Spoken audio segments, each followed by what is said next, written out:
In the next set of questions, we'll be looking at functions. For the following graph of f, determine a, f of negative 2, b, the domain of f, c, any x value for which f of x equals 1/2, and d, the range of f. Let's start with part A, where we're going to find f of negative 2. To find f of negative 2, we start at negative 2 on the x-axis, or the domain axis, and we move up to the graph, and then over to the y-axis, which would be where the function value would be located, and we find that we are at 1 on the y-axis.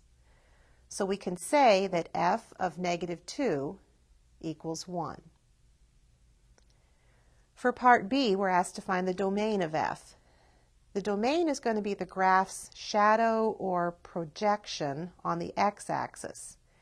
And we can see that that would be between negative 3 and 4.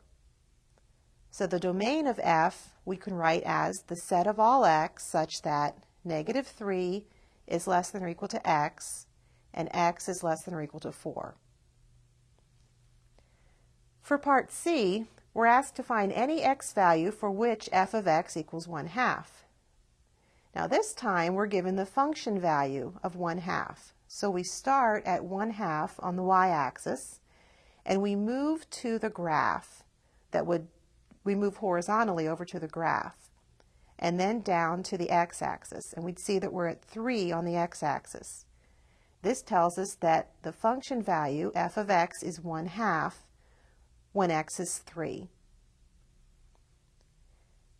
Finally, we're asked to find the range of the function. The range would be the graph's shadow or projection on the y-axis. And we can see that this shadow would go from negative 1 up to 2. And so we can write that the range of the function is the set of all y such that negative 1 is less than or equal to y, and y is less than or equal to 2.